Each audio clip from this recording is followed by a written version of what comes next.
Now, some of the biggest names in the perfume world have gathered in Moscow for a conference called Five Senses. Among those present is master scent maker Christophe Laudamiel. He told Prime Time's Marina Kostareva why it's important for people to learn how to distinguish scents. I can sort of see a few situations where it's very important. But let's have a look at the interview. All right, well, let's start talking a little bit about what you do and why you're here. You know, when we buy perfumes, we don't normally think about the process that goes into creating one. What does it really take to create a perfume? So I always explain it's like creating a piece of music. We have a lot of notes, and instead of being do, re, mi, fa, sol, la, ti, do, we have a lot of mini small bottles and about 2,000. So imagine a piano with 2,000 keys, and it's a true story, 2,000 keys.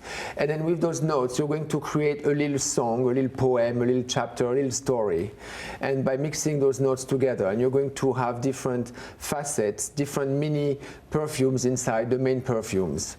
And in a fragrance, we can have like 10, but 20, 50, 80 different notes. And it's very common. And for us, it's a very long recipe of things in a very precise way. What I'm hoping is that people get more and more educated about the sense of smell in general. We should learn it at school. Like you play the flute, you should train your nose a little bit, and then people won't be scared when they go to the department store, because it's true, there are a lot of fragrances out there now, and if you're not used to it, like you go buy a wine and you know how to find the wine you like, then you should know how to go and find a fragrance you like. Right now the people are a little bit at lost because there is no education. So I want to promote, that's why I like to do interviews like that, really even outside of special brands objective, because I want people to get trained so that it gets more exciting out there and so that people are not scared by their own sense of smell. One of the most interesting things that I read about you was that you were inspired by Patrick Susskind's novel Perfume, and that played a big role in your career. Why is that?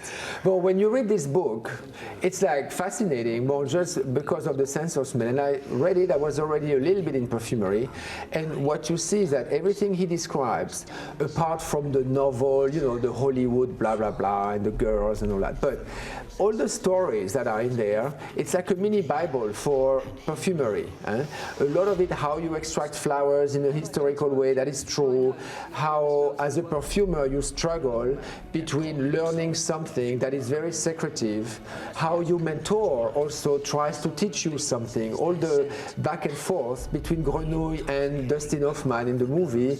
It's very humoristic, but it's true. It's really the way it happens. Just like you see, I don't know, someone in karate, a young guy in karate learning from an old master in karate or in judo, in martial art. It's exactly the same intense relationship, and I find all this fascinating. And then of course it was about the history of perfumery. There are very little books about the history of perfumery that are real books. So I think it was cool. And then I was like, well, it's missing one thing for this thing. It's like a scent track. So by myself, I started to create all the different scents to go along. And I did not need to, because I could do it in the lab, but I was like, I'm sure some people would love it, and we could start different discussions. Because it's not only the smell of lavender and roses, which are nice, but there are plenty of other things. And in the books, you have a lot of things about nasty smells, and it's like the horror movie of perfumery, and I want to show that to people. There's also work to create a chaos or to create a stench. And then this personality problem. So no, I am not scentless. So people were asking if I'm scentless. I am not scentless, on the contrary. I love to wear fragrances, even when I work.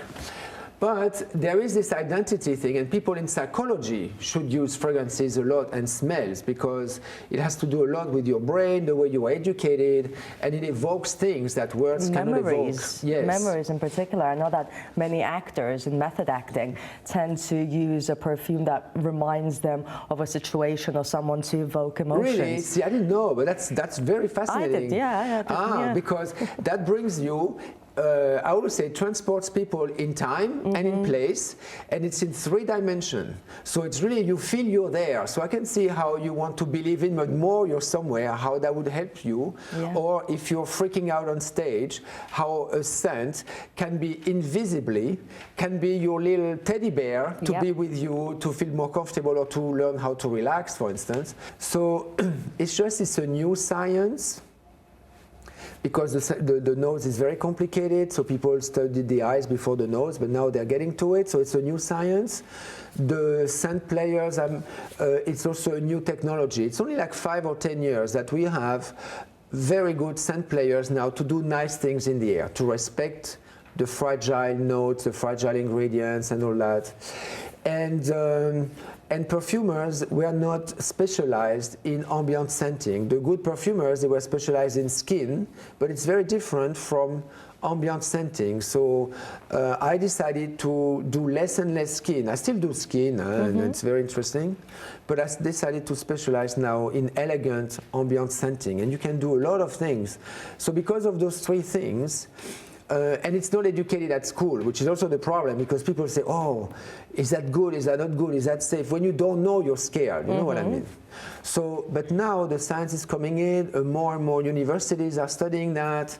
In architecture, people talk about that more and more, and so now people are less and less scared, and in fact, they find it fascinating. So it's a good combination of things, and we are at a turn now, I think. So it's going to be exciting. Well, I think it's a great thing that you're doing here. Thank you. Thanks so much for the invitation. Thank you for your interest. Thank you.